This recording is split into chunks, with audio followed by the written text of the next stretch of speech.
2, 3, 4, hit it. Welcome, LoveLine, with Adam Carolla and Dr. Drew. Would you sleep with sick women? I may be pregnant, but I'm still a man. Spank the unruly ones. It's indecent, it's vulgar, it's blasphemous. I ride you till you can't stand up. Come on, let's go down. All right, keep your shirt on. LoveLine's meant for an adult audience. LoveLine may contain sexually oriented content. Listener discretion is advised. Here's LoveLine with Dr. Drew and Adam Carolla. Yes. Phone number 1-800-LOVE-191. Fax number 310-854-4455. Dr. Drew is not in tonight. Dr. Bruce is sitting in for him again. And that's fine with me. Has it been, what is it, like 3 Sundays in a row? Well, you were here on Wednesday, too, right? Yeah. Drew is in Hawaii. Drew will be back tomorrow, theoretically. Drew's flight lands at LAX, which is probably about 15 minutes away from the studio at 9:30 tomorrow night. Or in LA traffic, 2 hours. Yeah, if it's raining and if there's any delays, all bets are off. So I'm on call from 3 hours away. Right. The problem is, yeah, you live in Redlands? Redlands. And is it really 3 hours? No. But it's 75 miles, so, with the usual traffic, it can complicate things. So it'll be an interesting on-call situation. Well, I don't think we're going to put you on call. That's okay. I'll keep my beeper on. Because that's not fair, because it's going to take you 2 hours to get out here. I'd like to see you do the show alone, though. That would be befitting of your great... Thank you. Yes, I've done it before. It's a disaster. I really work better with a partner. Boy, I really miss that, Drew. Thanks a lot. Okay. Me feel great. All right. Anyway, Bruce and I are going to have a great time tonight, I'm sure. No guest tonight. Gavin from Bush will be in here on Wednesday. Possibly Bjork on Thursday. And the rest of the week. She's not doing anything on Thursday night. She has nothing to do. She's thinking about coming up here. Mm-hmm. Well, she's a very strange girl. Yeah, she's having a latitude with us, so. Oh, she is? We'll see.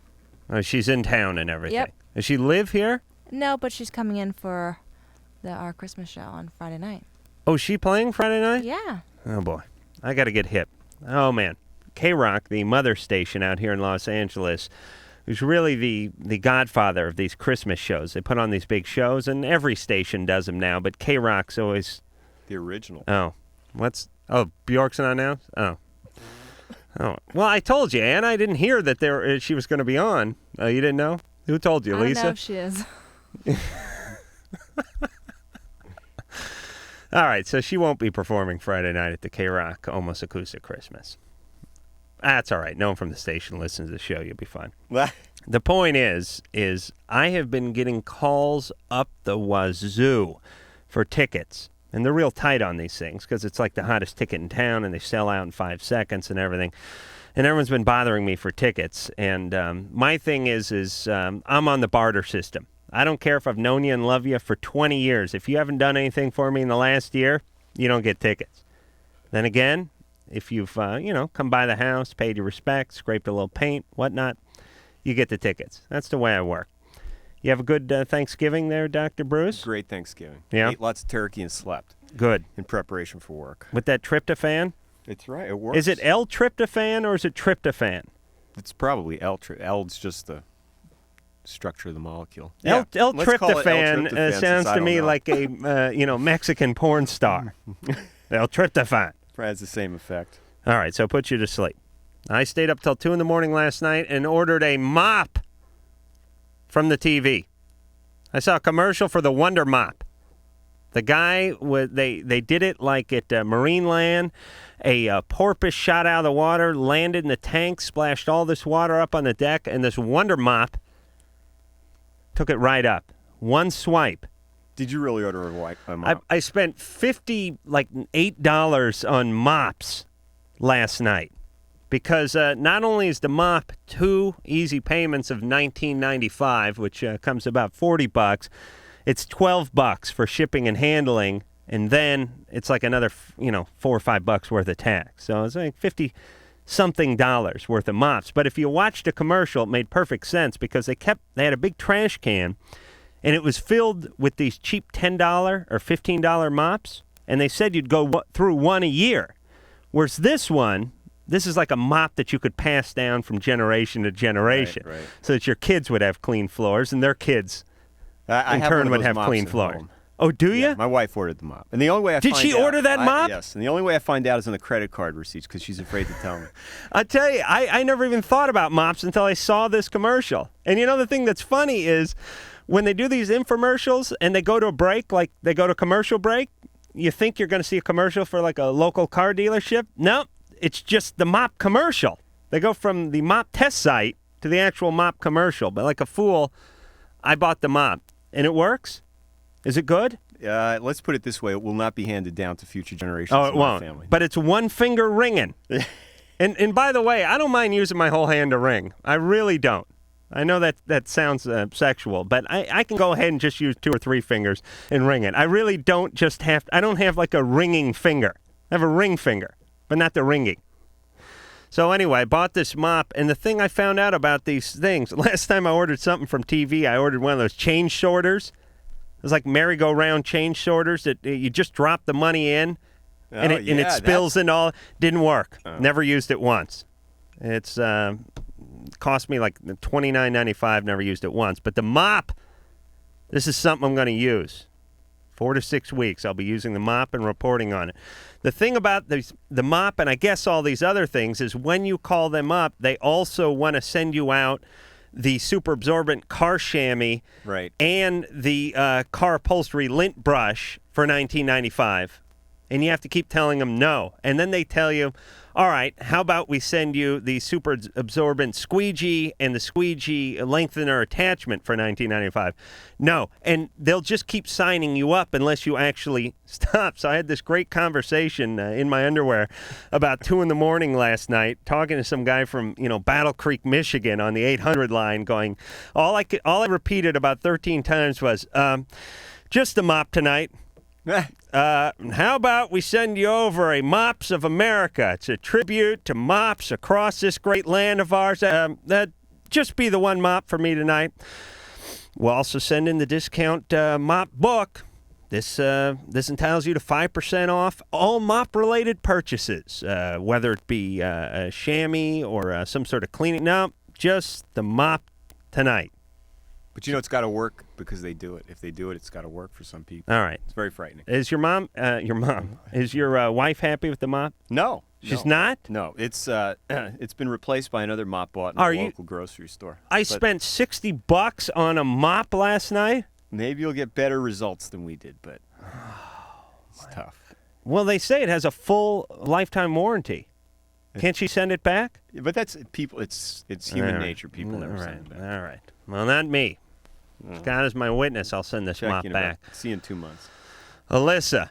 Yeah? You're 13. Yeah. What's going on? Well, I'm concerned about my period. I haven't had it for almost 3 months, and my parents think that I'm, sexually active and everything, and I'm not, and they won't believe me. But I'm just wondering if I should see a doctor or something about this because I'm concerned. How old were you when you started having periods? 12. Okay. It's not unusual at your age to be very irregular and to even go several months without having a period. So if you're not sexually active, it's not really of great concern. What I'm more concerned about is what's going on with communication with your parents. Well, they just think that I'm fooling around with guys and everything, and it's just like... You have a boyfriend? Yeah. Mm-hmm. Have they ever caught you with him doing anything? Yeah. Mm-hmm. Well, imagine that. Nothing we had our clothes off or anything, but... You were just making out? Yeah. Mm-hmm. When do you plan on having sex?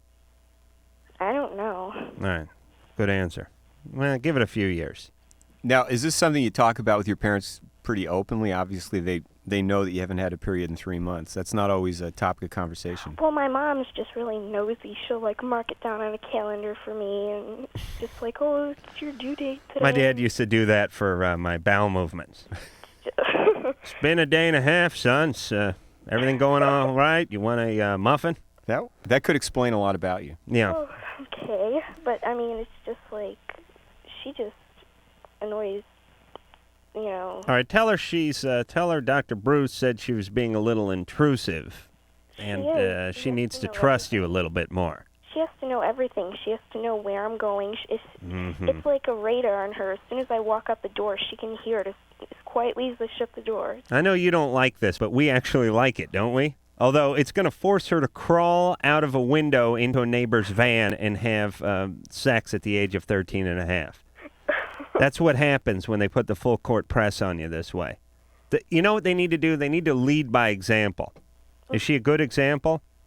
Well, she tries to be, but she's just too overprotective. Mm-hmm. Did she have you when she was young? Like about 21. Mm-hmm. And you're the oldest? I'm the only child, oldest, yeah. Oh, okay. All right. I guess that makes you the oldest and the youngest, doesn't it? Well... And the middle child. Yeah, and it's just the thing with her, you know, I'm the only child, I'm the only one that she's ever going to have. Her mom just passed away, and now she's more protective than ever. Okay. Well, she's just being protective. She's looking out for her investment. That's all. Puts a lot of money into the kid. You can show her that, do things where you show her that she can trust you. But as far as medically goes, that is very common at your age to have gaps where you miss your period for several months at a time like that. That should really clear up in the next year or so. Wendy. Yeah. You're 18. Yes. I have a major, major problem. Good. I have an ex-boyfriend that I was with for a year and a half. We were planning on getting married and everything like that. Things were going great for a while, and then, like, we were going to have a baby, and I miscarried and everything like that. And after that, things just kind of fell apart, like, big time. Well, it's tough. And then, you know, I, like, tried to think that, you know, okay, you know, he was just trying to get over it and wasn't dealing with it very well, because I wasn't dealing with it very well. But it got to the point where he was really controlling, and, I mean, he was keeping me from doing anything at all. I mean, I wasn't allowed to talk to people, wasn't allowed to make phone calls unless he knew about them. This guy is an asshole. Drew, all the way from Mahaloho. Hey, how old is this guy, Wendy? 21. Mm-hmm. And you were going to get married to him? Yeah. Were you trying to have a kid? We weren't trying not to, and we weren't trying to. It was Yeah, kind of, we were financially set enough to do it, and we were, you know, we were both swaying, you know, towards, you know, we wanted one, but we didn't want to rush ourselves. Yeah. So you figure you wait till the ripe old age of 17 3/4 before you got pregnant? Is it safe for a woman to have a child as late as 19, Dr. Bruce? It's pushing medical. She's medical right up boundaries against here, menopause. I mean, she's really only about 35 years away from menopause at that point. Would that be safe? I heard about a woman in, I think it was somewhere in the Netherlands who had one at 20. Can you believe that? It's amazing. Yeah. So when she died. Adam's making his point. Are you picking up on his very obscure point that he's making there? Well, I just got out of that relationship. Good. And it took me a long time. It took me like 3 months to like try to get out of it. And like a couple of friends of mine had set me up on a blind date with a guy. And my number one rule is like no blind dates, because I've been set up on some really bad ones. And I went anyways, and we went out, we went shopping and stuff like that. We went up to the Mall of America, and he paid for our like whole day and everything like that. And the guy was really nice and really sweet and everything. And then like the next day, he like bought me like a bouquet of flowers, and he did that like every day for like a week. And he'd come into my work and stay there for like 4 or 5 hours. Wow. And just would not leave. He's got a self-esteem problem, this guy. This guy is an asshole. And then that Friday, I mean like a week after it happened, he's like, well, I think you're the one, you know, I want to get married and this and that and the other, and I want you to be the mom of my daughter, because he's got a daughter and everything like that. And he's like just totally wrapped up in this relationship, and he started getting really controlling about who was he going to put his name on put your name on the passenger side of his van? Yeah. Yeah. And I mean, does he have a van, Wendy? No. No. He's got a small car.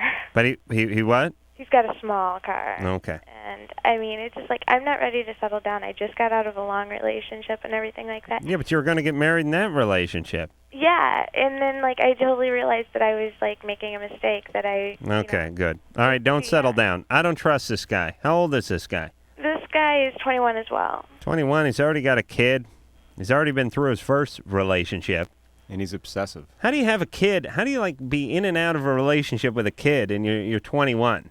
I mean, that's not a great, thing to have on your relationship resume, is it? Where's his wife? Oh, forget about it. Where's his girlfriend that he had? He lives with her. He lives with her? Yes. All right. Listen, Wendy, first off, I want you to kick your friend in the groin for setting you up with this guy who spends 5 hours at your work, who lives with his ex and has a kid at 21. There's more. Yeah, I was going to say, I'm waiting for the third man. I've known this one guy for 7-8 months or so, and there was nothing there. I wasn't looking for anything or anything like that. And then he asked me out one night, and we went out, and things happened and stuff, and I got to know him really well. And he's a really super nice guy. He's closer to my age. He's got a lot of the same goals and everything like that. Mm-hmm. And get pregnant and live off the state? No. No. No. Oh, okay. I'm a manager of a store, and he's a manager of his store and everything like that. And we both have a lot of the same goals. All and right. everything. We approve of this guy. Go out with that guy. But see, that's my problem. Is we started talking and stuff like that, and he's kind of stuck on his ex-girlfriend. Oh boy. And the guy that I think is right for me, or not right for me, but who I should be dating, or along the lines. Mm-hmm. He likes me, and we do things. We go out, we get. But he's stuck on his old girlfriend. But he's stuck on his. All right, listen, Wendy.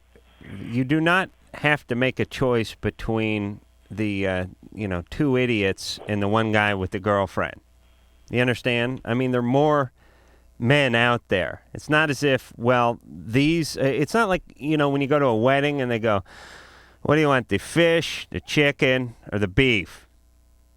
You're stuck, right? You want to eat? You got to get one of those. This is not that. You're at a buffet. You get whatever you want. You may have to wait in line a little bit. You may have to go without a little bit. But you wait in line. You'll get what you want. You don't have to take the choices just because they were offered. They all sound screwed up. Don't take any of them. And don't be with someone for a while. This is one of these people that needs to be with somebody. Always trouble. I wonder what her relationship history's been. I mean, this is with bad. 3 at once now. What do we have in the past? Has she ever been in just one relationship? No, I can't even delve into it. Just listen. Wendy, don't get pregnant. Don't get married. Hakeem. Yes. You're 25. Yes. State your question, please. Well, I had a question. My girlfriend and I were having sex the other night, and she's into kind of S&M and bondage, and she put a scrotum ring around, my scrotum. Yeah, exactly. Because and she pulled it. It had the strap on it. She pulled it, and now it's sore, and it didn't really hurt at first, but then a couple of days later, which now it's really painful, and it's even purple. Nothing hurts during sex. That's the first lesson you got to learn here. People are doing all sorts of nonsense where they're pulling pearls out of your ass and putting stuff, plungers and stuff in your butt and whipping people and rug burns and head slamming against the bedboard and nothing. That doesn't register. Even people that have the lowest threshold in the world don't feel anything during sex. But then the next day, they come crawling into the emergency room. Yeah, I was just kind of. Well, let me ask you something about the scrotal ring, Hakeem.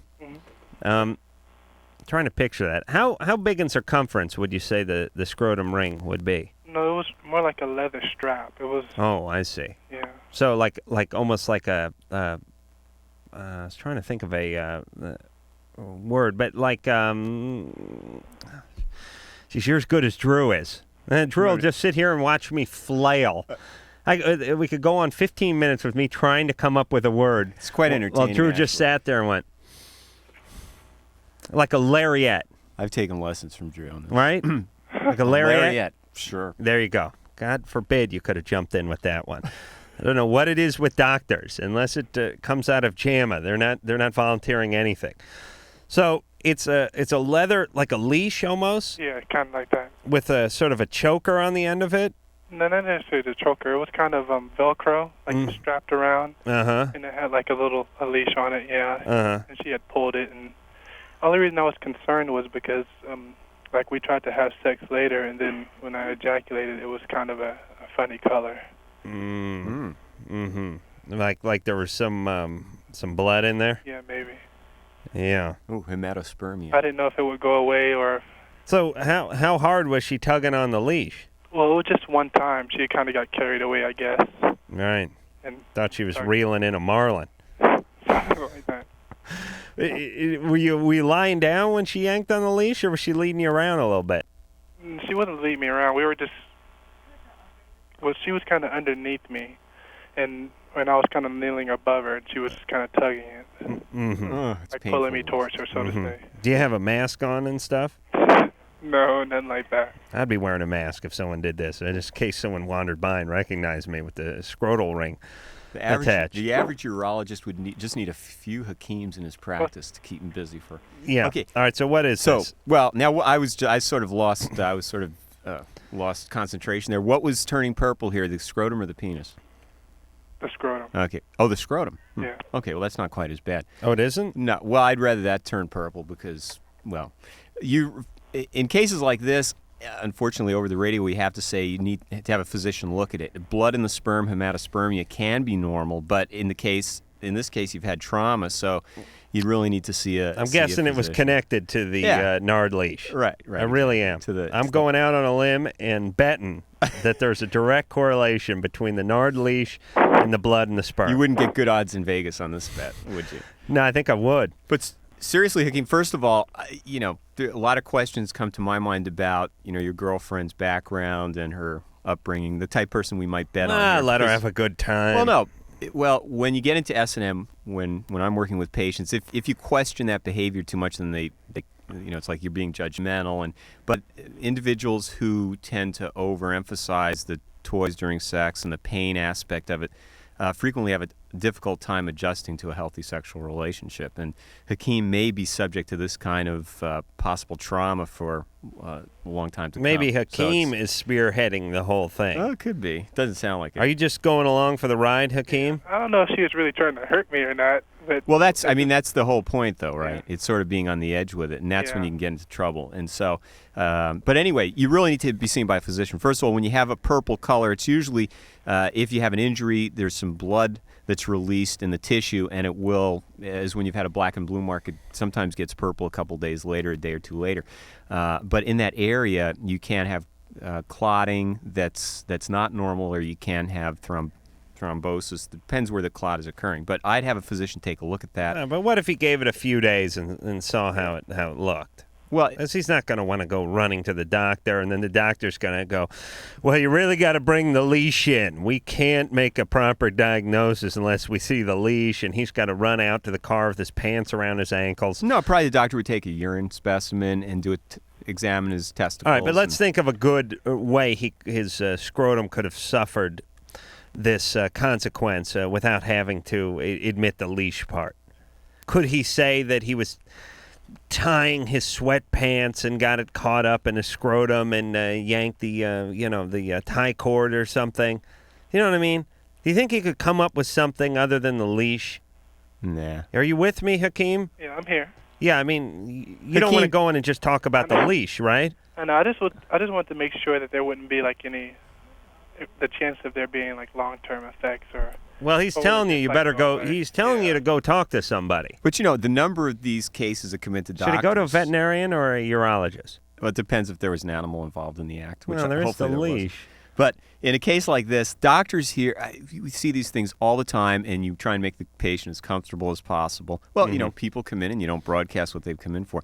But problems like this, whenever you have blood in the urine, blood in the sperm, you really need to go see the doctor and have it examined. In this case, having a leash-type apparatus tied around the scrotum could inflict trauma that wouldn't evidence itself for a day or two. So just because he was fine right afterwards doesn't always mean there isn't a problem. It's probably his fault for crapping in the hall. So his mate wouldn't have yanked down on that leash so hard if he'd just waited till he got outside. All right. Yeah, good advice. All right. She's as good an audience as Drew. Maybe better. What is it with you doctors? Do they suck your sense of humor right out of you when like when you're taking your pre-med exams or something? At what point does the sense of humor leave your body as a physician? Because Drew suffers from the same thing you do. What is that? At what point? I'm trying to be real nice, but maybe if you were funnier, I'd laugh. All right, you lucky brought coffee. All right, we're going to go to break. Why don't you sell the next call, Dr. Bruce? Somebody's husband's antidepressants are affecting his mental health. No. Pick a good one. Pick something titillating. You're almost as bad as Drew at this. Reducing sexual drive. Somebody wants their sexual drive reduced. All right. I like that. All right, I think I can do that.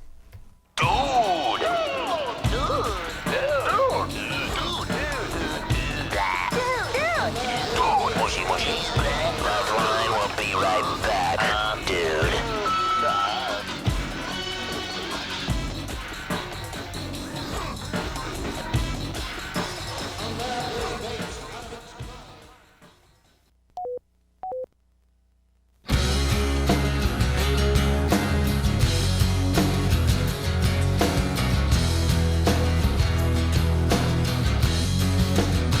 Hi, this is Barry White. You're listening to LoveLine. Yes, you is. Dr. Bruce is filling in quite adequately tonight for Dr. Drew, who'll be in tomorrow night. God willing, if his plane lands on time. He's in Hawaii. Gavin from Bush and Bjork from Mars may be in on Thursday. Gavin would be Wednesday. He's confirmed. And phone number 1-800-LVE-191. And it's back. Antidepressants. Now, what's the one you sold last? Come on, give it the program. Number 4. Number 4? Greg? Hey, what's up, guys? Hey, you're 22. What's going on? You're on the Love Line. Hey, I just want to tell you, you're hilarious. My roommate and I, we listen to you all the time. We just crack up. Thank you. Enjoy your show. I appreciate that. And Dr. Bruce, we've heard you on there before, too, and I really like some of your moral standards and stuff that we hear. So. Yeah, Adam's glad to hear that. He's a real religious guy. Really? What religion? Christian. Good deal. Whereas Drew comes across like a guy with, family in mind. He really worships Satan every chance he gets. Bruce is a real, he's a real Christian. Uh-huh. Yeah. That's why I offend him sometimes. Anyway, I was calling because I wanted to know if there's a way you could, temporarily reduce your sexual drive. Because, you get in situations, and I want to try and stay pretty morally clean, and I want to, I don't want to rush things with girls, and I don't want to get myself in situations, especially, you're together, and it's late at night, and everything's going well or whatever. And, I think I'm a normal 22-year-old. I have a lot of that drive, and I always wonder if there's a way you could, tone that down. How could you? Well, are you a good-looking guy, Greg? I hope so. I think so. Yeah. So you have a lot of willing women around you? Yeah, that's not a problem. No, it isn't. I guess that is the problem. You have a decent job? Yeah. You do? Mm-hmm. You drive a decent car? Yep. Okay. Got to quit your job, take a bat to your car and a can of spray paint, and freeze your genitalia in a block of ice. Is that good? I had a horrible job, and I drove around a pickup truck that actually had a... my pickup truck was stained. Not painted, stained by some guy I worked with. He took dark walnut stain and actually stained my car with a rag like you'd be doing a piece of furniture, and then took a old aluminum level, tied it to a piece of rope about 5 feet long, set it on my back bumper so that I would drive around dragging this level behind my truck. So if you drive a pretty beat up truck, these are the things that I did. And it scared women off. Yeah, I never got any women at that age. And this because of the truck and the... I think that and the job.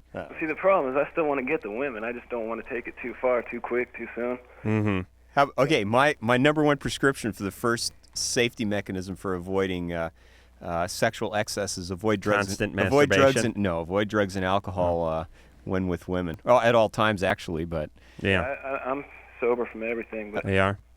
But if they get loaded, they're going to come on to you. Well, I try not to date girls like that either, but I've heard rumors in the Army and stuff, they put stuff in the potatoes. Oh, you're talking about saltpeter. What about that saltpeter?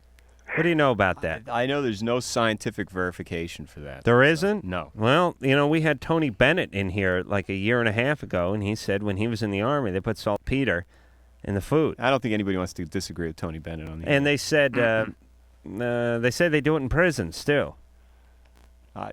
Okay. Yeah? I wouldn't recommend it. You wouldn't? It's not FDA approved at this point. All right, so a lot of masturbation. Stay away from the booze and the substances. Right. As far as, okay, if you go to your physician and ask him this question, there's nothing you're going to walk out of the office with as far as a prescription, because other than having a castration order from a court, in which case there are hormones that sometimes are given to people who have these problems, very rarely. In your situation, how about some of those serotonin reuptake inhibitors? Okay, well that's interesting, because something like Prozac, some of the selective serotonin reuptake inhibitors, the SSRIs, very good at it. Oh, yes. You've learned well. That can be a side effect, is decreased sexual drive. Well, so I get to be happy and my drive decrease, huh? Right. A happy fool is what they call it. Right, but as far as, I'm not familiar with any... Oh, please, just don't hump anybody for a couple of months. Not going to work on this guy's testicles any longer than we have to. You pick the call. Let's go to my call. All right, Teresa? Yeah. You're 23. Yep. What's doing? Well, I was just wondering, my husband is on Zoloft and Klonopin, and I was just wondering how that would affect him in the long run mentally, and if it would affect our kids. Like, I'm carrying a baby right now that the doctor says might be Down syndrome. And my second child was born with a TAPVR heart defect. And I was just wondering if that had to do with anything. How, boy, what a mind F that is. Yeah. Right, but in terms of your husband's taking the medications. Yeah, he is. There's no effect on the sperm from the medications you've mentioned. What about Elavil? Elavil's another antidepressant, an older type, a tricyclic antidepressant. Zoloft's one of the newer generation antidepressants that does affect serotonin. And Klonopin is a benzodiazepine. It's something in the family of Valium. And sounds like your husband had probably has an anxiety problem or anxiety and depression. How old's your husband? He's 27. Why are you guys having more kids? Because they're good for our, I don't know, they're fun. We love them. Yeah. We wanted to get our family started, and then... Lincoln Logs are fun. Hey, too. You know what? Huh.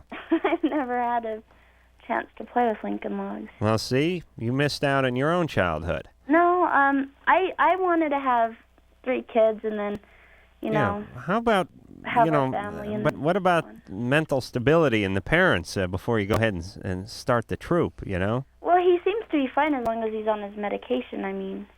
Mm-hmm. It's under control, and he's on medication for that. So okay. How did you find out? How do they find out that the kid is possibly stricken with Down syndrome? Because I went in, amniocentesis. because my second child had the heart defect. I went in for a fetal heart echo, and there's a bright spot that showed up on the heart, and they said that shows up on 1% of the kids that have Down syndrome. Did you have an amniocentesis also? I'm going to be getting one within the next week, yeah. How far along are you? I'm 5 months. Oh, boy. Yeah, why? What's your husband do? What does he do? Yeah. He is a brick mason. Okay. That's not... is he in the union? Yes, sir. Okay, good. That's good then. Good money there. Yeah, no kidding. It's just important that he stays on the medication as prescribed. There's not a... Stop having kids. It's not... this is a message. Yeah, stay on the medication. It's not the guy's sperm that's causing this. What's causing this? And by the way, they can't figure out definitively whether your fetus has Down syndrome or not? Well, definitively is not a good word in medicine. Well, accurately? I'd say generally she didn't have her amniocentesis yet, but looking at... Because this Down syndrome, exactly. I mean, that's as heavy as it gets, right? Right. Well, it's not as heavy as it gets. No, a lot of people with Down syndrome lead relatively normal lives or do quite well. Really? Yeah, I think Engineer Mike may have that. Mike, do you have Down syndrome at all? Okay. You really? Because to me, there must be different grades of Down syndrome. Sure. There's like the Corky from Life Goes On. That's Down syndrome? Right. There's different... The guy makes 10 times as much as we do. Now he's in syndication. He's drooling all the way to the mailbox every day and just hammering a big fat check. He's doing very well. Oh, my God. That is so true. Geez, now I pray my kid has Down syndrome so he can have a productive career. And if he doesn't, he has something to blame it on. I can't wait until you're married and your wife's pregnant. I want to be around to watch that. I'll tell you. If I found out that the thing that my wife was carrying had a possibility of having Down syndrome, that'd be it. Immediate abortion. Wow. Please. I mean, could you imagine? I mean, if it had serious Down syndrome. Well, you know what a commitment. Well, exactly. And you know what? It's a situation where you can't tell what you're going to do until you're in that situation. Because when my wife had an amniocentesis, then you're really dealing with what if. And did they find anything? No, everything went fine. No. But does the kid have your hair? The kid has my personality. She's in trouble. Oh, abortion. it may have Bruce's sense of humor, everybody. My hair and my sense of humor. All right. Okay. Yeah. Oh, what a volatile combo that is. You'd think someone with hair like that would have a sense of humor, too, but no. It's Kramer here, you know. All right. Now it's beautiful. Listen, I've had hair twice as bad as that. Did you feather your hair in junior high? No, I didn't. How old are you? 42. 42? You're probably a little ahead of the whole feathering thing. You didn't do that? I don't know. I went to school in New York City, so I had a lot of friends with froze back then. So they tried to do that to me. It didn't you're so work. lucky. It was dangerous. No, I would have died if that were the hip fashion around here. All right, we're going to go to break. You want to sell? Try selling another one? Oh, this is right up your alley. Why would a person love someone who does bad things to them? Okay, that's good. Hello, is this LoveLine? I have a problem with my stool. Hello, LoveLine. I have a problem with his stool, too. The phone number for LoveLine is 1-800-LOVE-191. I gotta go. LoveLine, I'll be right back.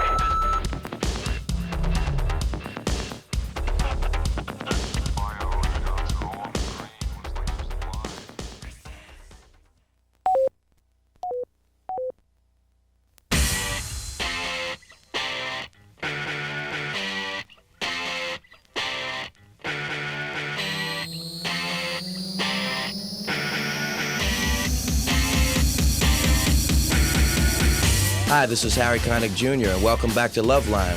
Hey, yes it is. Isn't that a Who song? Can't explain. All right. Dr. Bruce is filling in tonight for Dr. Drew. And they both had the... we had our personalities removed. Humorectopy. Humoractopy. When did you have the humor removed? Was it always that way? The bad humors were removed shortly before the show tonight. All right. Well, what sitcoms do you like? Me? Yeah. Do you watch anything? Let's see. I like that ER sitcom. No, you watch? kidding. You just watch stuff on the no, actually, Trinity Broadcasting. No, I that like kind of stuff. No, what do you I like watch? Seinfeld. Oh, really? Seinfeld's okay. Because I grew up in New York around the same time, so I can share you can relate in the great humor there. Do you watch the Trinity Broadcasting Network? I watch a variety of things. Now, I'm not sure Trinity. Is that where they do the healings and stuff like that? Mm-hmm. Nah, that's not real Christianity. That's sort of rip-off type stuff. Oh, it is? Yeah. I'll tell you. You know what I watched for about a half hour before I ordered the mop? As a matter of fact, I think it was God's will that I ordered that mop last night. I watched I don't know what station these guys are on. Maybe they're on the Trinity Broadcasting Network, the religious station. The Behemoths for Jesus. You know, the big guys. Strong guys? Yeah. The big Power Club? Uh-huh. All these guys. And have you guys seen these guys? They're like these 270-pound, big, white, corn-fed guys, and they wear these jumpsuits, and they perform all these sort of strongman acts in front of a huge congregation, and it's all about sort of powerlifting for Jesus. You guys not seen these guys at all? Yes, you have. Yeah, have you seen these guys? Any channel surfer. What they do is you can't turn this thing off. It's like five guys. They're these huge, big guys. They're high-fiving everywhere, and they're getting all pumped up. That's like pro wrestling, almost. And they have these sweatsuits, and they pull the tops off. They're all these huge, big, bulky white dudes, and they rip license plates in half, and they rip decks of cards in half, and they blow up like hot water bottles and blow them up, and they like bend rebar, and it's all, yes, thank you, Jesus. And one guy like will have a piece of, number 5 rebar around his neck and holding on to each end of it with a rag and start bending it, and the congregation's going nuts, and another guy's got the mic and he's talking about the power of Jesus Christ. And You know what I'm talking about, right, Bruce? I've seen these guys. I don't have any. I don't pass any judgment on them. I don't know much about them. No, you can't turn this stuff off. You really can't. Hey, if a guy's blowing up a hot water bottle, you know those hot water bottles, and it's getting bigger and bigger and bigger, and it's like the size of 2 or 3 basketballs, but it hasn't burst yet. You're not changing until he blows that thing up, until the wind of Jesus blows through him and bursts that bottle. I'm not quite sure what the correlation between, like, let's say, bench pressing and Jesus is, but these guys are like the power team. I think it's the power over sin to win out over sin through Christ. But I'm not sure that. I think maybe to get kids, teenagers' attention or young kids watching it, maybe that's their goal. But guy karate chopped cinder blocks, karate chopped ice, which to me has no real practical application. Karate chopping ice. Maybe like if you couldn't get the ice tray loose or something. But there's no real practical application of karate chopping masonry stuff. But these guys were going nuts. You got to see these guys. We got to book them on the show. Except for they scare me. Yeah. You had trouble with jars of clay, I think. Well, that's true. Yeah, so I don't think you're going to get that. All right. Tom. Hi. Right. Hi. Hey, I'd like to start a group called Nappers for Satan, where you switch to another channel and we just pay homage to The Dark One by napping. All right, Tom, what's going on? Real ratings grabber, that. I have a couple of questions. The first one, how does low self-esteem play into a relationship? Like more specifically, why would you stay with someone who's not good for you? How does low self-esteem play into that? Well, you don't think you can do any better. You think they're doing you a favor. It's the same way low self-esteem plays into everything. It's like when you have a job and you have low self-esteem, you stay at that crappy job longer than you should. You take more crap from your crappy boss than you should, and you get paid less than you should because you don't think that anyone else is going to hire you, and you don't think you're worth, an extra $5 an hour or whatever it is. The same with relationships. If you don't feel like you're worth anything, and by the way, people eventually start treating you how you feel about yourself. They'll catch on. Like if you don't think you're worth jack, eventually they're going to start treating you that way. I just stayed with a girl for almost 5 years, and I was never happy with her. And why'd you do it? Because you have low self-esteem? I guess so. Yeah, I really didn't know. You need to watch the Power Club on the Trinity Broadcasting Network. You see one of these guys like karate chop a log, and you'll get that self-esteem right back into you. Okay. My next question was, is there a specific or general reason a person sabotages the relationship? Well, usually because they want the relationship to end, but they don't really have like the guts to come out and say it. That's one hypothesis. And the other one is that all they know is bad relationships and chaos and that kind of stuff. And if the relationship's not chaotic enough, they just make it chaotic or get out of it. That's what I did with my past relationship. You sabotage them? Yeah, I made it horrible. Yeah, I've done a little of that myself. And then you just get them to dump you. Pretty much. But going back, what was your family like that you grew up in? How'd your parents relate to each other and relate to you? Not too good. My dad drank a lot. My mom was real abusive. Okay. And just in a nutshell, I mean, things tend to reproduce themselves like that. And what you're comfortable with, even though it may have been very uncomfortable then, that's what you're used to, and that's what you tend to gravitate towards. And it sounds like he's out of the relationship now and trying to learn some boundaries, learn some healthy boundaries. And sometimes you have to learn what a healthy relationship's like. Let me give you a good example of that. I think I mentioned this a few weeks ago. I got nothing to do with the Christian Bible Network. I got a nice bed, now. I got a queen-size bed. What did you have before? I'm just curious. I had a popsicle stick that was wrapped with yarn that I used to sleep on. Okay. And that's basically the bed that I grew up on. I don't know if they call them a single or like a prison cot is what I grew up on. And then I actually had bunk beds as an adult. One of the few adults I know who had a one-bedroom apartment with 3 guys, and we all slept on bunk beds, like the Three Stooges. Oh, boy. Sounds like a sitcom. And nothing impresses a woman more than a 23-year-old guy bringing a woman back to his bachelor pad and her seeing the bunk beds. But the point is now I got this queen-size bed. I sleep on the very edge with my arm and one leg hanging over on the floor because I can't sleep in the middle of it. And the other side is made all the time and never comes undone. No.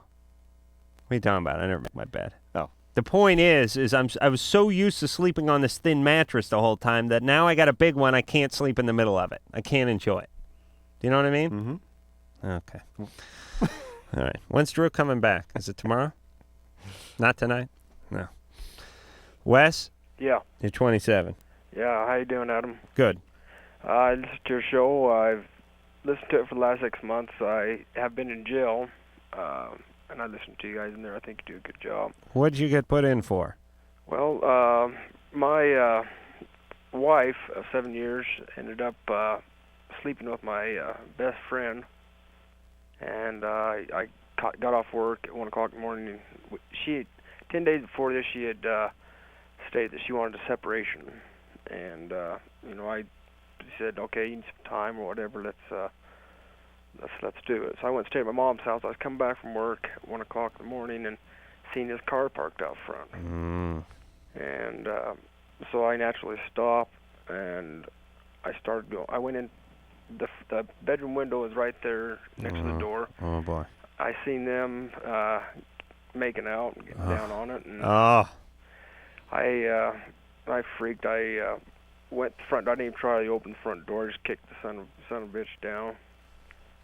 Yeah. And he came running out, and I just beat the hell out of him. I ended up putting his head through the sheetrock several times, and well, as long as you miss a stud, you're all right.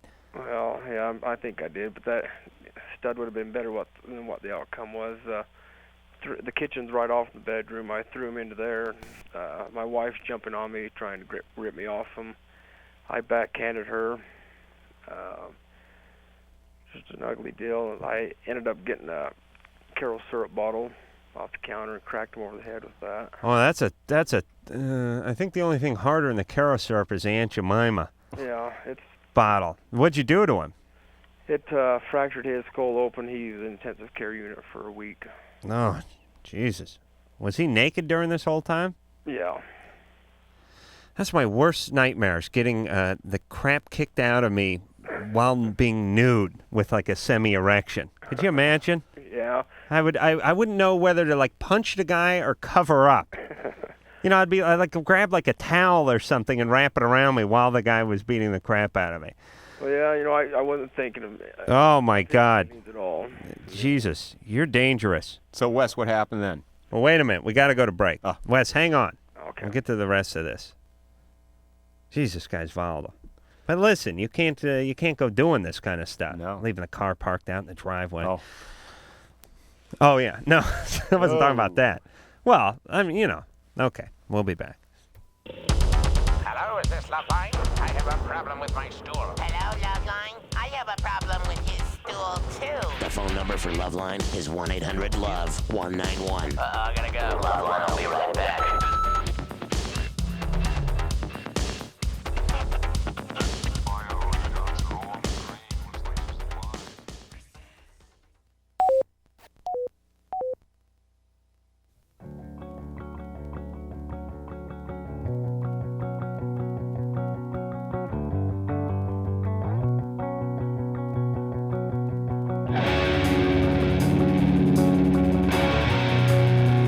Hey, LoveLine, and we will be back in 10 seconds.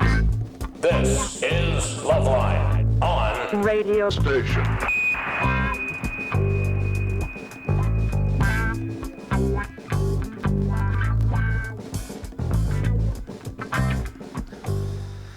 Show is called LoveLine. I'm Adam Carolla. That is Dr. Bruce, filling in for Dr. Drew. Dr. Bruce is about the same as Dr. Drew. I mean, in terms of the credentials, right, Bruce? Mm-hmm. Similar. Emergency medicine, addiction. Mm-hmm. Whereas Drew's more addiction with the practice. You're internal medicine. Yeah, he has like just a regular practice and does the addiction stuff. You're actually on the front lines. Well, I trained in internal medicine. I just couldn't handle it, so you pull bullets out of people, right? No, the police get very angry when you do that, actually. Really? Yeah, we had an intern that pulled a bullet out of somebody, and the cops almost took him out and shot him. What do they want you to It's do? evidence. You can't pull the bullets out. You leave them in there. Well, you pull it out and you give it to them, Oh, you mean right? if the patient lives? Oh, of course, yes. Then you pull the bullets out, right? If they're alive. I was talking about. Oh, if they die, you leave them in? Yeah, you got to leave them in. Really? Yeah. Do you have? And then they just put them down, like in the basement, like in the morgue, like in the cooler. Right. Is it a cooler? It is. It's cooler than. What are those? What are those boxes chilled to? I haven't sat. Got one of those? You haven't like gotten high in one of those? I try during to your lunch avoid break? them. I avoid the morgue. Actually, no. Do you ever go down there? No. You have to when you have to observe if they do an autopsy or something like that. But I try and stay away from there at this point. How many of those sliding file caskets do they have in the morgue that you work at? Well, I don't in the work in the morgue. hospital. I know, but down in the basement. You know what? I can't recall. Tell you the truth. I haven't been there in so long. Did they ever put the morgue like up top, like the penthouse morgue? No, not that I'm aware of. It's always down. Why is it always so dark? You know, in the I movies. don't think we call it the morgue at the hospital. I think we call it pathology. It sounds better. But do they have adequate lighting down there? Because every time I see a movie, there's no lights down But there. it's the movies you're watching. It's those. Oh, really? I think you're watching like porno movies in the morgue and stuff like that. Right. It's not very real. It's not Okay. like scientific. Okay. All right. What's the fattest person you've ever performed an autopsy on? I don't perform autopsies. I know, but that you've hung out and watched. I can't remember. As far as patients go, Hmm. we've had for example, the CT scanner table takes up to 350 pounds, and we regularly have problems with not Bigger. being able to accommodate our patients with Do you ever look at their genitalia and then feel naughty that you looked? No. No. You mean you don't feel naughty? Okay. I'd like to take you to the ER for a. No. That would be great. I am so squeamish that way. I can't stand to see anyone in pain. Contrary to popular belief, I can't stand to see somebody hurt or injured. It kills me. I don't like to see those. You know those things where some guy jumps out of a building because it's on fire or something? I don't like that. As a matter of fact, you know those people that rent those tapes, 7 Faces of Death or what have you? Here's a guy getting eaten by an alligator. I think there's something wrong with I those do people. too. Yeah. Okay. So Wes is 27. By the way, don't ever F around with a guy named Wes. Wes will always whoop your ass. Hit you on the head with a syrup bottle. Wes was in jail for assaulting his wife's friend or his friend or his new was like a new boyfriend, and they were separated. And he caught him, and he saw red, and he went ballistic. And how long did you spend in jail, Wes? 1 year. 1 year. Yeah. And what did they originally give you? How long? They served me 2 0 to 5 or 2 5 to life sentences in the Utah State Prison. Did you have some priors? No. No? No. So they suspended it, the 5 to life on the condition that I do 36 months probation, including a year in jail. So got to keep straight from here on out, or else I will do the. How long have you been out? I got out on the 17th. Oh, you just got out. And how many kids do you have? I got 2 kids. How old are they and what sex? I've got a 7-year-old and a 5-year-old, and I just wanted to see if maybe you guys can give me some advice on how I could reconcile the problems that I have here. I love my kids, and I wish that these things would have never happened, but I just, I blew up, and, it was my best friend is what I thought, and, I was just uncontrolled. How the guy? Is he all right now? Yeah, he's all right now, and they're married. Oh, really? Yeah, she divorced me while I was in jail, and they married. All right, so now... Did you have an anger problem before this happened? Not that I know of. Were you drinking at the time, or was there anything else that set... No. So it was just, you were at the wrong place at the wrong time, you got really out of control. I had just got off work, and I was driving home, and I just, we've been separated for 10 days, and, Okay. Now, do you have access to the kids now, or is there any kind of... Well, I do. Visitation? But, it's just, it's not as much as it used to be.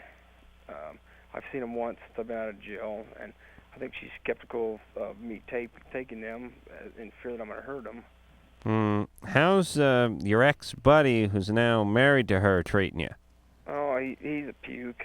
I mean, he stood up at my sentencing in court and said that he wanted me put away for the longest time possible, that I've ruined his life. And you did almost kill him. yeah, I know. Well, it's got a little something there. But he was on top of your wife, and it was your best friend? Yeah.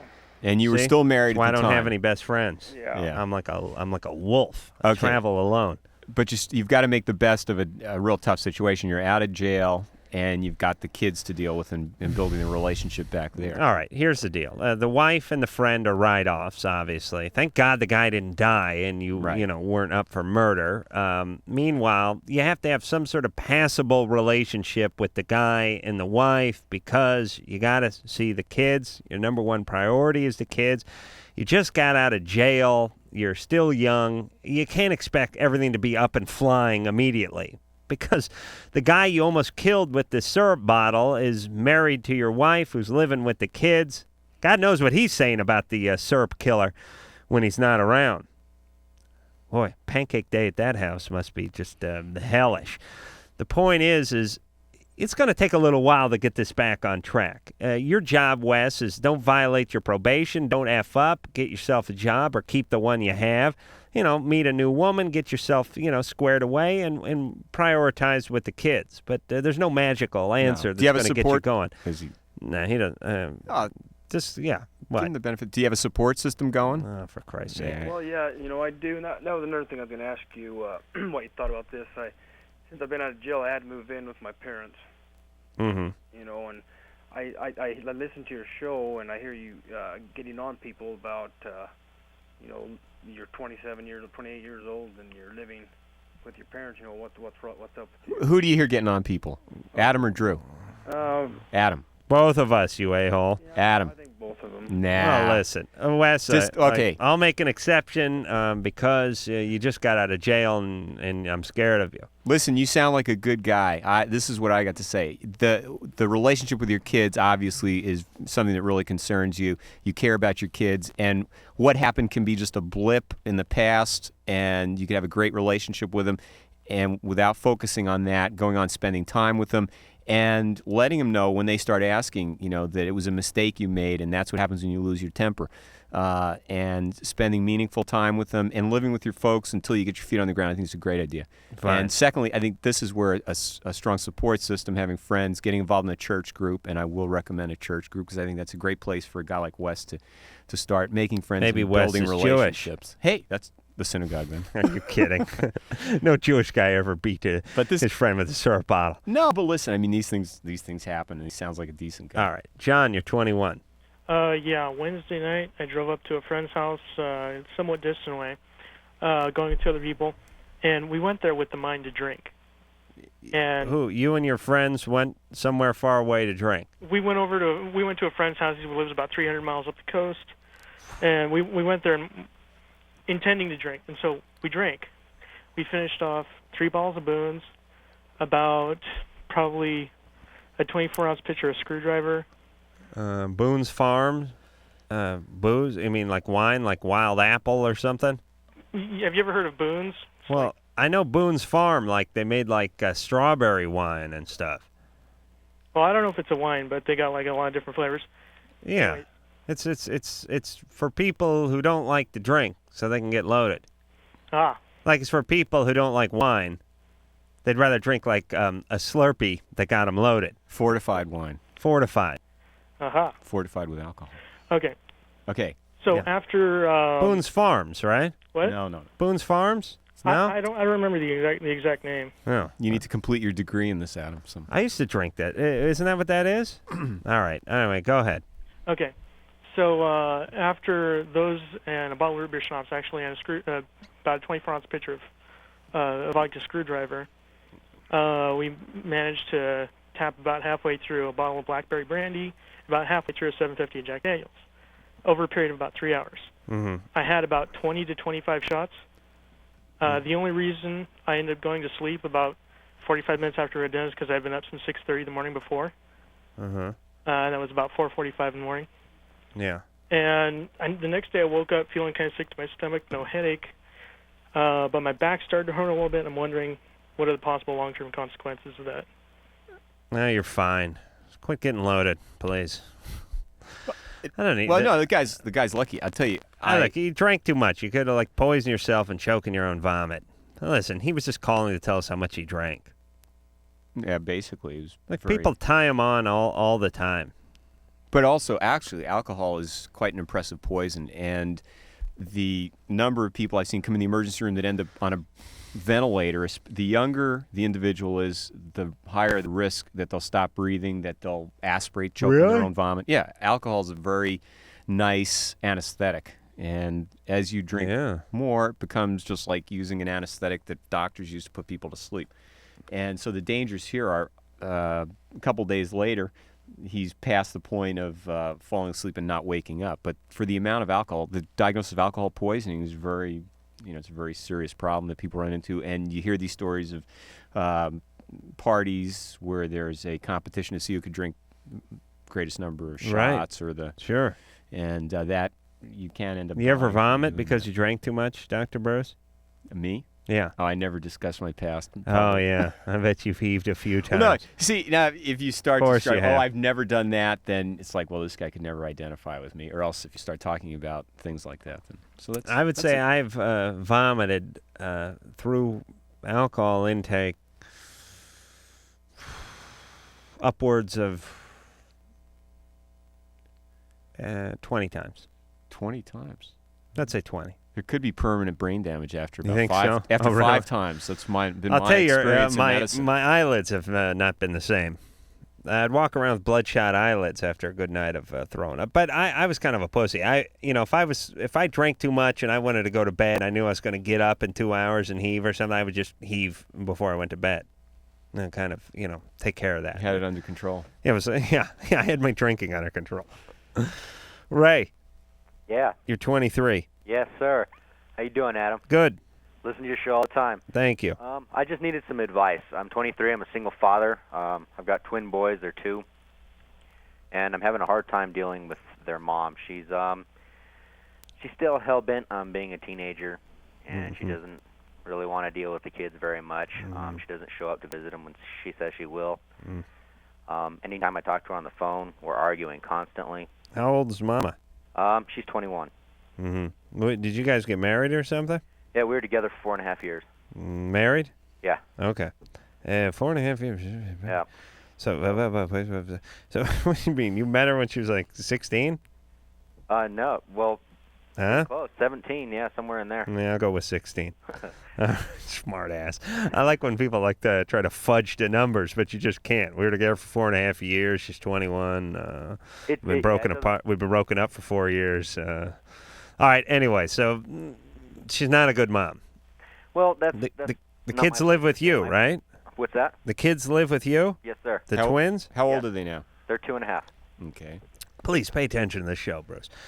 Did you win custody of these kids, or did she just not want to bother with them? Actually, what happened was she asked me to move out, and I did. And she ended up losing the apartment, almost got herself in a lot of trouble with drugs and whatnot. And I told her that I wanted to take the kids, and she let me. She didn't have a place to go or anything, so right. I just kind of ended up with them. Okay. And it's kind of a mutual agreement that they stay with me. Well, you can talk to her about responsibility till everyone's blue in the face. But until she gets off drugs and sobers up and all that stuff, it's worthless, right, Bruce? Is she still using? I don't know. She's off and on again, and I used to use, way back in the day myself, and I know how that stuff goes, and you have to turn your back on it and never look back. And she has her days. One day she's kind of amped out, and then she doesn't touch it for maybe 6 months even, and then she ends up going back. Okay, so there's no stable situation with her. Now, who's taking care of the kids when you're at work, when you're not there? Do they have a... Yeah, we got a babysitter. Okay, any other support for you with the kids? Not really. She does her best to, well, I guess maybe not her best, but she gives me some money here and there. But I depend on my sister a lot. My sister really helps me out a lot. Well, listen, it sounds to me... Ray's a pretty stand-up guy, by the way. And I appreciate that. We need more responsible dads in this country.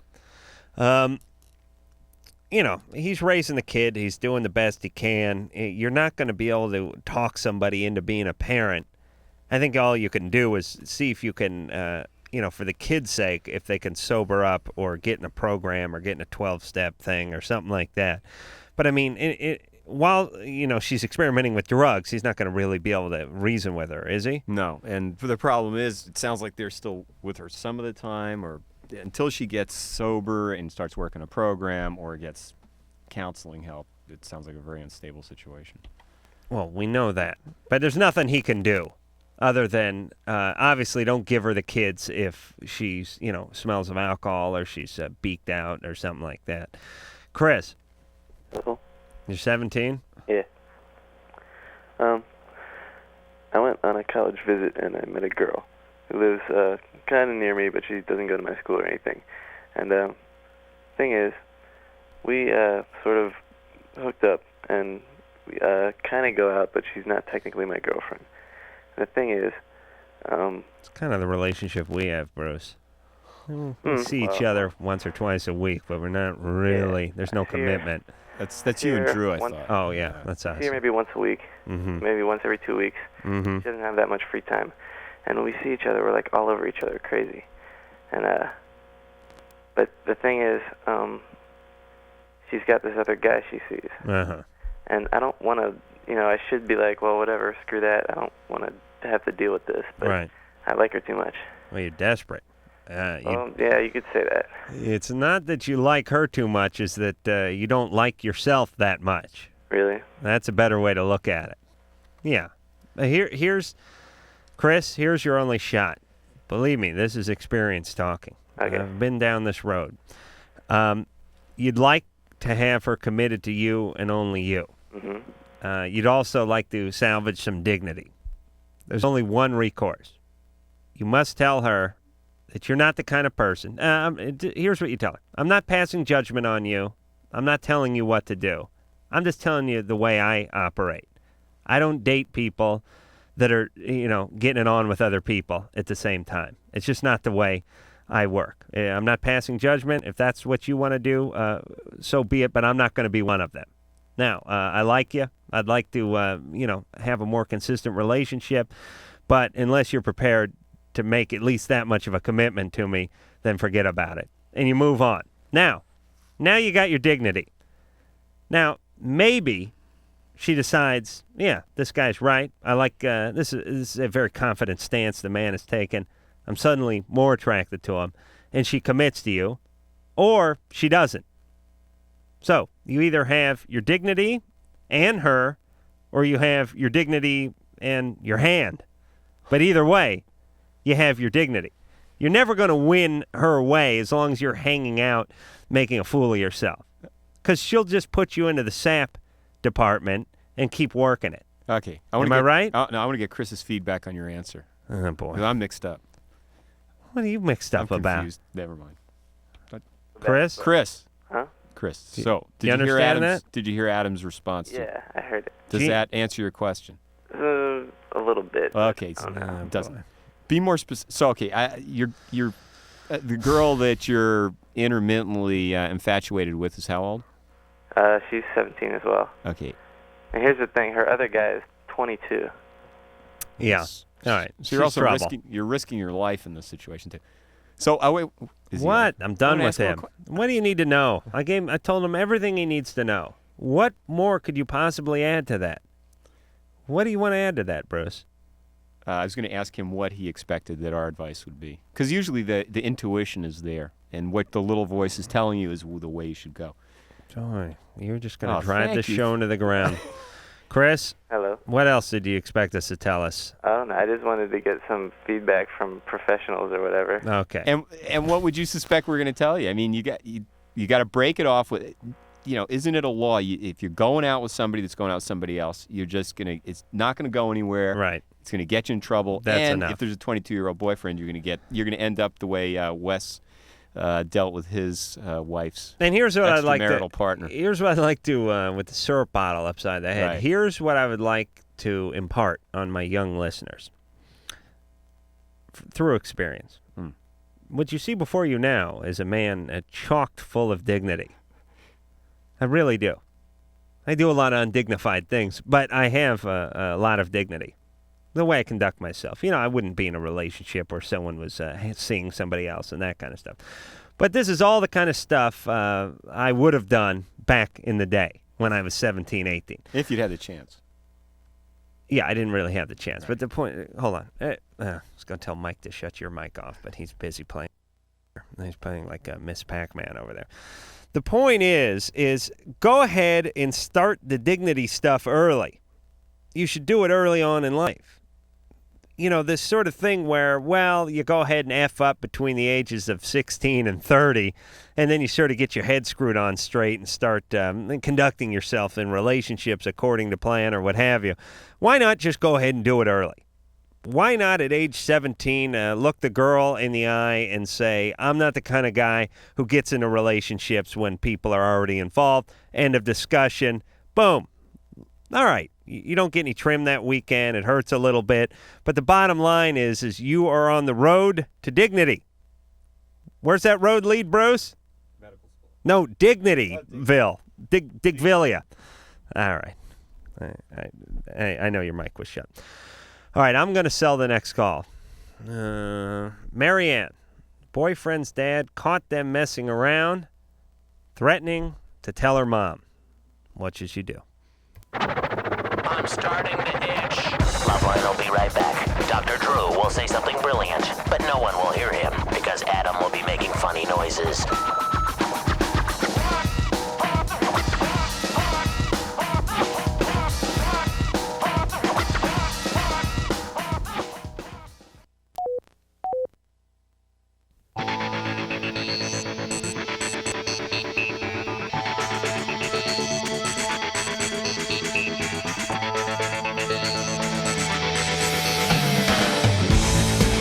Hey ho there, kids. It's LoveLine. Well, I'm Adam Carolla. And that is Dr. Bruce. Is my mic This back guy's on an yet? asshole. Oh, yes. Your mic is back on. He's filling in for Dr. Drew, who's in Hawaii, and I will kill him if he does not bring me home something with the name Mahalo written on it.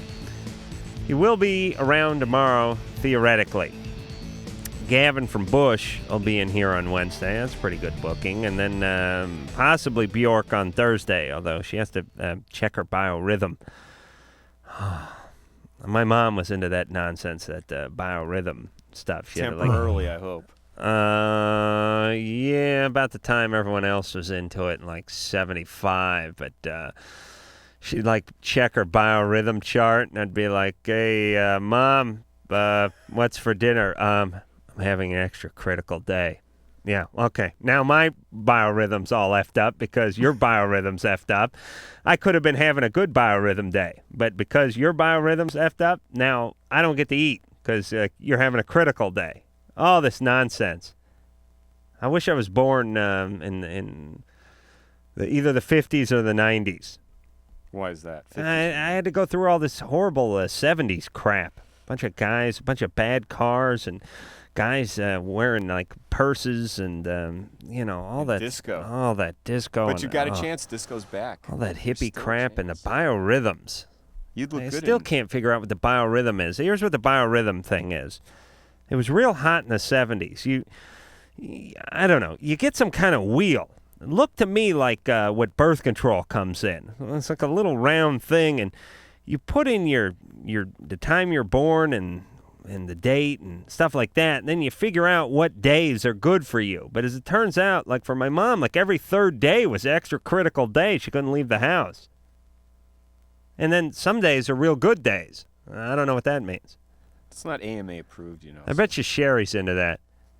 Sherry, you know about the biorhythm stuff. You're still into it, right? Give Sherry the mic. I gotta figure this out. What do you know about that biorhythm, Sherry? I don't know jack. You know something about it. I don't know anything about it. But how does it work? You put the date of your birth or the time? You put your left foot out, you put your left foot in, and then you shake it all about. I really don't know anything. I know I look like an ooey person, but I'm not. You're not into that? No. No. Sorry. Okay. All right. Sorry to disappoint you, Adam. All right. I just figured that was your scene. I never figured it out either, other than the people who were got too deep into that stuff just turned out to be every day was a critical day, and it just turned out to be losers. Didn't work. All right, Marianne. Oh, hello? Hey, what about astrology, Dr. Bruce? You Oh. consider that blasphemy? Oh yes, I don't like that Right. stuff. Yeah, that doesn't make any sense. No. But the guy who went and talked to the burning bush, now that's just good science, isn't it? Ah, excellent. That was a spiritual man. Yeah, that makes perfect sense. All right, Marianne. Yeah. Before I get to my problem, like I was curious since I can't see you guys. I was curious, what do you look like? I mean, All right. I'm sorry.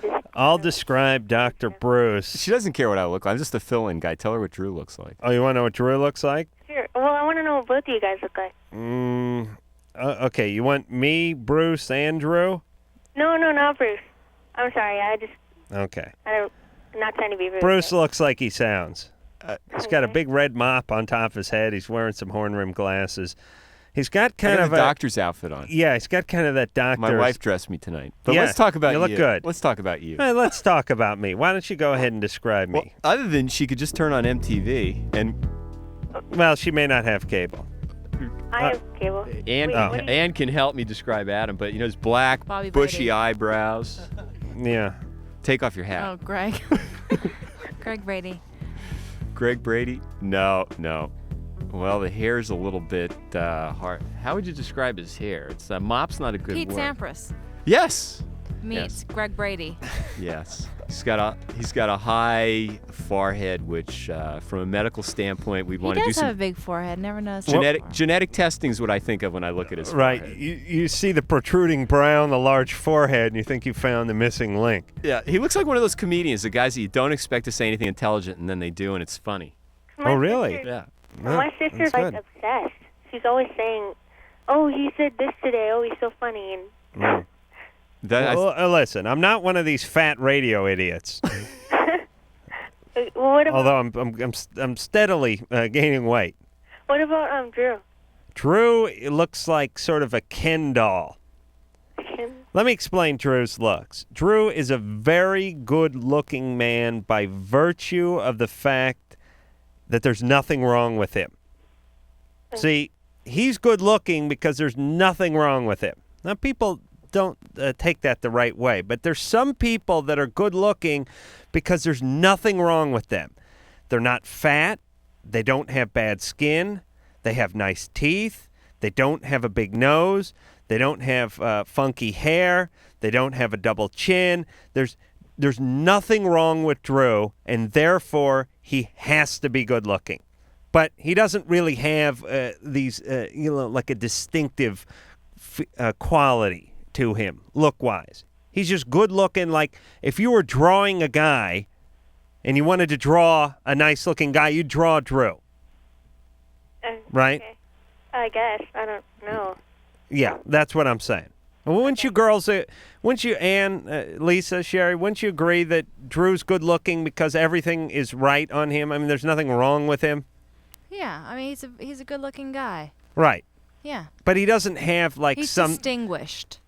Yeah, but he doesn't have a characteristic or something like some guys do. Some guys have like the piercing blue eyes, or they got like the big clef in their chin, So he's saying or they got he's some kind more of big generic. smile. He's like a generic. He's like a doll. Okay. Right. There's nothing wrong with He's it. an older Ken doll. Right. There's guys like Al Pacino, for instance. Chicks love Al Pacino. He's little. He's got those big things under his eyes. He's got the big schnoz.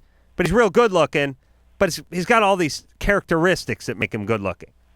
Not to me. Drew, all right, you quiet down. I'm sorry. Drew has nothing wrong with him. That's why he's good looking. Okay. I don't really have that. I got some stuff wrong with me. Okay. Well. Okay. Start with my voice. Huh? Yeah. My problem is that I was at my Hold on. boyfriend's Can I put my hat back on now? This is humiliating.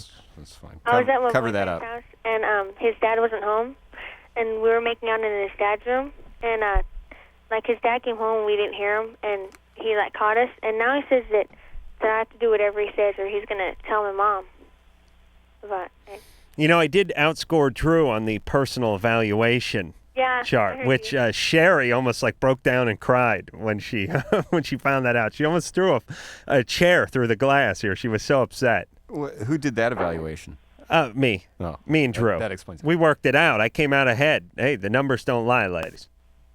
Sherry was still very upset about that, which was very concerning to me, but okay. We have our personal preferences. Okay, so Marion, he's threatening to tell who? Tell my mom. Ah, if you don't what? Huh? Stay away? He wants you to stay away, or he wants you to behave yourself, or what? He wants me to do whatever he says. Well, that could be a lot of things. But yeah, but he's like really weird. Like he hasn't told me what he wants me to do This yet. is your boyfriend's dad? Yeah. This sounds bizarre, doesn't it? Okay, what were you doing with your boyfriend? Did you have your clothes off? Were you having sex, or what was going on? You know, like kissing and a little bit of touching and stuff. You know. Okay. Things your mom would understand. Things you could talk to your mom about. No. Oh, Listen, let me tell you something. There's no way this idiot is going to go tell her mom. Or any. Well. Is it her mom? Yes. Yeah. Okay.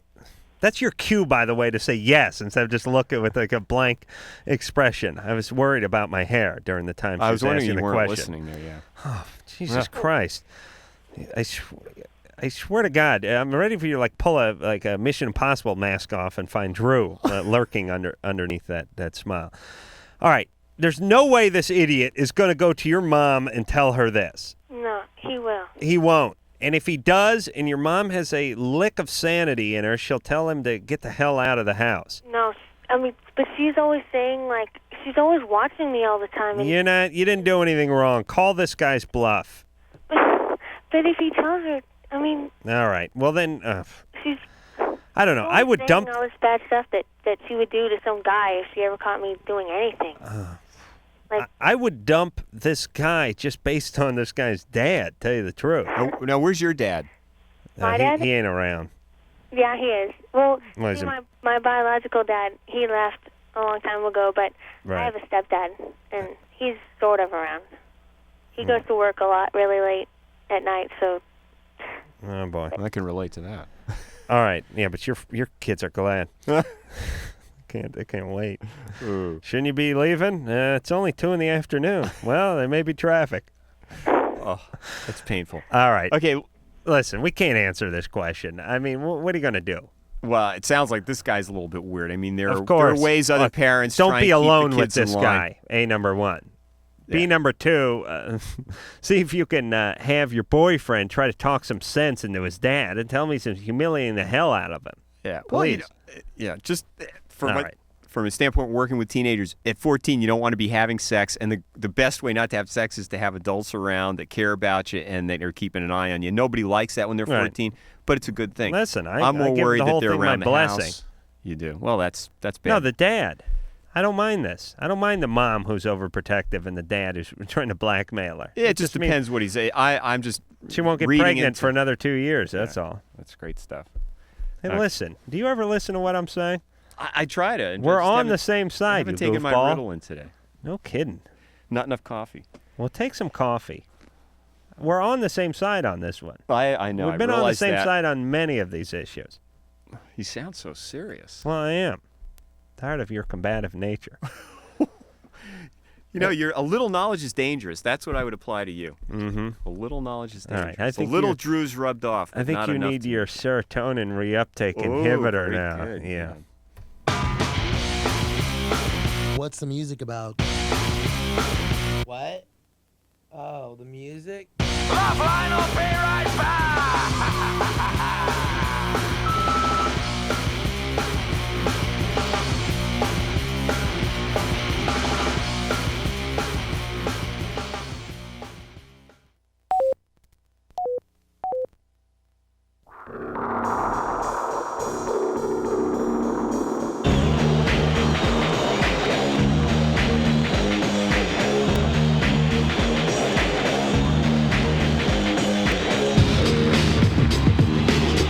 Hey, LoveLine. Adam Carolla, Dr. Bruce. All right, let's forget about the phone number and the fax number. You ready to go? Ready for genital warts. Is that what this call is? Yep. Hey, Jed. Hey, Hey, you're 20. that's right. Listen, I'd just like to say I've been listening for a long time to you guys. or you, Adam. And I think you guys have a great show. I've called in once before, and I just think it's a great show you guys are running here. Well, thank you, Jed. Yeah, no problem. And you'd really appreciate it if you saw how much effort we put into it. Would I? Yeah. All right. Because it then becomes really impressive when you realize that everyone shows up about 10 to 10 and talks about other stuff and has absolutely no involvement in the show whatsoever, except for producer Ann, who is she listening? Oh, she looked this way. She books guests, Oh, yeah. during the day. Yeah. Well, I think you guys do a great job and everything, but I just want to say, who the hell is this dude on the show with you, man? That's Dr. Where Bruce. the hell is Drew? Hey, Watch watch it. it. the hell You is- want some help with your warts, you better back off. What, did he hang up? Where did he hang up? Oh, he did. All right. All right. All right, driving the listeners away, one caller at a time. Well, Thank let me you try very another much one for that. here. Shut my mic off. What can I say? Belinda. Yes. You're 31. I don't know. I have a question. Okay. I just said you were 31. Oh, yeah. Okay. Okay, now I'm going to hang up on you. Okay. Uh-huh. Unless they protest when I say I'm going to hang up on them, then I usually just hang up. Peter. Hey, how's Wait, it going, guys? Hold on a second. Hold on, Peter. Let's see. Belinda? Uh-huh. Hey, what are you doing over there? I'm outside. All right, what are you doing? Smoking? Sort of, yeah. I'm sitting outside. Smoking. Uh-huh. All right. Cigarette. Okay. Why? I'm nervous Why are you smoking outside? because everybody's inside. Mm-hmm. Do you live at home? We're staying with some friends. Uh-huh. They don't want you smoking in there? Yeah, they don't allow no smoking. Okay. So how cold is it outside? It's pretty cold. It's chilly. Where are you calling from? Bakersfield, Oh, yeah. What state's that in? California. Oh, boy. But it's still colder there, right? Yeah. Okay. Any more demographic questions? No, I mean, I like the picture where people are. So she's sitting outside the porch looking at the Doughboy pool. Because everybody else inside's listening to the radio. Oh, okay. Good. Well, now that I'm done boring all the folks inside, what's your question? My husband and I, we've been married for 7 years, off and on. But it's about sex. Mm-hmm. And he gets mad over the fact that I still won't give it to him.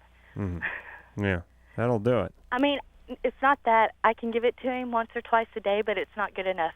Mm-hmm. And if I don't want to give it to him, then I'm sorry, no good, whatever. Yeah, that sounds So healthy. I'm just concerned. I'm curious, why is he like that? Or why? I mean. You are having sex with him once or twice a day. Uh-huh. So, I'm giving it when he wants it, but it's not good enough. so you'd be fair to say that you're having sex with him 10 times a week. Yeah, Okay. if you want to look at it that way. Well, I'll go ahead and just do the math, and we'll say 10 times a week. Okay. And he wants more than that, Yeah. although you give him sex every time he requests sex. Yes. Huh. Should, Because he gets mad if I don't, yeah. Yeah. And what's he do if you don't? He pouts like a little boy. Oh. Or he'll curse, he'll say, I'm sorry, no good, you know what. Uh-huh. And what's he do for livings? He work around metal? He works in the oil field. He works on rigs. Yeah, that's pretty close proximity to metal. My theory is a closer a man works to metal, and actually the closest a man can work with metal is like welding. Mhm. The closer he is in proximity to metal, the bigger the a-hole he is. I don't know where I got that. You know what I'm talking about? Uh-huh. Okay, so he works in an oil field, or as you would say, an oil field, and he's a little bit abusive. Does he drink? Every now and then. Mm-hmm. And they why- say you've been married on and off for 7 years. Yeah, we've been separated on and off. What were the issues? Pardon? What were the issues around which you separated? Over possessiveness. What? It is. That's him now. Somebody came out the side and started griping. Oh, you mean a neighbor? Somebody we're staying with. Oh, okay. It's not your overpossessive husband, is it? No, he's kicking back listening, I guess. I don't know. Does he want sex right now? Well, let me talk to him. Go and put go to bed. Well, listen, put the cigarette out. Okay. Go inside the mobile home, and let me talk to him. Okay, just a second. Is it a mobile home? I think it's a mobile home. And he works with metal. You're getting. Uh-oh. He doesn't want to talk. Okay. They're all laughing. They think it's funny. But you know what? Is it a mobile home you're living in? In a double wide, yeah, in a trailer park. Yes. I need to ask you something else, too, while I'm on the Yes. phone. He's real overpossessive as far as not wanting me to have friends or Mm-hmm. always accusing me of going out and being with somebody Yeah. else. He's a controlling guy. Yeah. And here's the thing about controlling guys. They control you to the 10th degree for as long as they can control you, but then they lose all control when you divorce them and move on or take up with one of their friends. Eventually, the over-controlling guys get what they fear the most, which is total loss of control when the woman they've tried to control for too long files for divorce. Uh-huh. Do you know what I'm saying? You have to explain that to him. But his problems, it's not just about sex. It's not just about control. He has some issues. Uh-huh. He's got to work through those issues. They just manifest themselves in sex and control. He needs to find a hobby, Well, I think. yeah, his hobby should be going to the shrink. You think so? Yeah, the guy's got some serious issues going on. When you separated the other times, you didn't go to a therapist? No, we never did. I kept going back to him, Okay, yeah, because when things got rough. certainly the Adam's right. If you had more sex or less sex, it's not going to impact the situation at all. You really need to deal with his issues of control, and until you go to a professional and get that help, nothing's going to change in the relationship. And if you guys don't work out and he goes on to the next relationship, you're both going to. How many kids do you have? We don't have any together, but I have two from previous. Two boys. From when you were, like, in your early 20s or something? Yeah. Okay. How's he treat those kids? He treats them good as far as he don't do a lot of things with them, like a father should. Yeah. But he's not beating them or anything? No, he don't beat them or nothing. Well, that's nice. I consider that a plus in this day and age. Uh-huh. He's scoring big points in my book, the non-beating points. All right. Here's what you can do. Don't have sex with him just because he desires sex. And get in a little couples therapy. You really got to straighten out these issues. And stop being so stupid, Belinda, please. Can't figure this guy out? Please, women, do not subject yourself to this. I know your daddies didn't treat you right, but that doesn't mean it's a sentence. Doesn't mean you have to go out and find another guy who's not going to treat you right and just live out your childhood. No, it's just now your daddy's having sex with you. Or maybe he was back then. You know what I mean? As people get...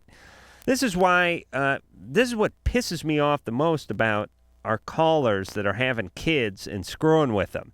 It's a life sentence. You screw up your kid, sees daddy and mommy drinking a little too much, Uncle Lou feels them up, so on and so forth. A little too much of this for just about 5 years of their life, and then it's a life sentence. Then just go right on out.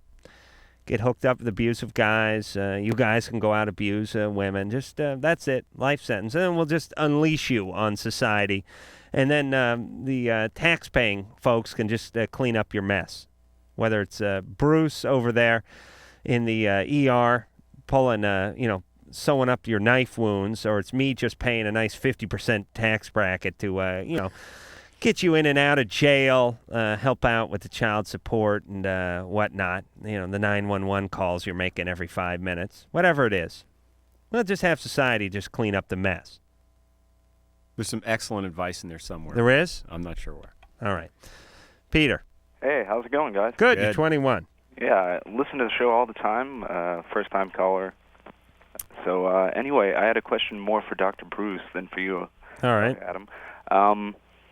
And I was wondering, do you know anything about St. John's wort? Yeah, St. John's wort has been in the news quite a bit in terms of natural antidepressant. It does have effects on serotonin and other non-specified neurotransmitters. So, St. John's wort? St. John's wort, sort of a health food store antidepressant really type of thing. And is that like a venereal wart? No, that was the other caller, but he didn't like me, so he hung up. Oh, okay. So this is the way this is what I recommend to my patients. It does affect serotonin. Serotonin is what's affected by things like Prozac, which it increases the amount of serotonin, thus improving mood, theoretically. In terms of St. John's wort, we don't know how much of whatever the active ingredient is in a given sample of it. So if you want that effect and you want to know how much you're taking, the better way to do it is to take Prozac or another prescription antidepressant. Okay. Okay, because there are other substances. Whenever you use taking a natural Is this new substance, stuff? I think it's been around for quite a while. I never Around heard for of a long St. time. John's wort. Well, Nah, that so doesn't are you mean anything. are you Okay. depressed? Are you having problems recently? Yeah, I've also got like panic problems, anxiety disorder of some sort or another. I really don't get panic attacks anymore when I'm sober, but I can't smoke pot anymore because of it. So Well, we got to correct this in a heartbeat then. yeah, well, it's kind of annoying. Yeah, it's been off the weed. Yeah. Well, anyway, St. John's wort has other substances in it that could make the panic disorder worse, and it sounds like he has a substance abuse history.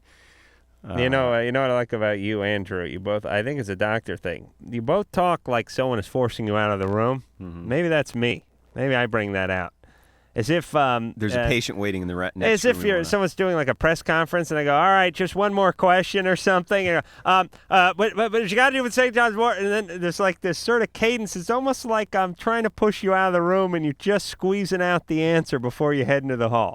Drew does the same thing. It's being in a small enclosed space with a maniacal individual whom you're not sure is going to cut you off with no notice. All right, don't talk about Ann that way.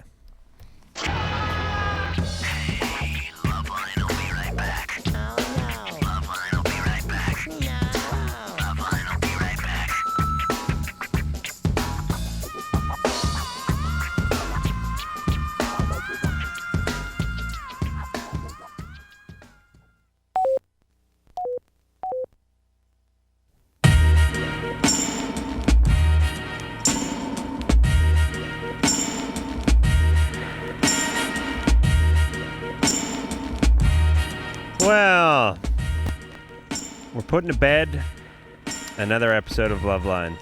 Thank you, Dr. Bruce. I didn't get to help the guy with genital warts that hung up on me. Well, screw him. He hung up See your on doctor. you. Yeah. Don't come crying to Dr. Bruce. Bring your organ to your doctor and have him look at it. That's good advice. Bruce, thank you very much. Dr. Drew, God willing, will be in here at some point tomorrow night. We're hoping before the show begins. But if I got to fly solo, I fly solo. For the sake of your poor tortured listeners, Yeah. I hope he's back. You're right. All right. Anyway, Bruce, we'll be seeing you again when duty calls, and we do appreciate you making the drive. Next holiday. Yeah. All right. You want to say bye? Bye. Okay. I want to thank Ann. I want to thank Elisa. I want to thank the beautiful producer Ann for putting her feminine take on the show, and of course the one engineer Mike. So until next time, this is Adam Carolla for Dr. Bruce saying mahalo.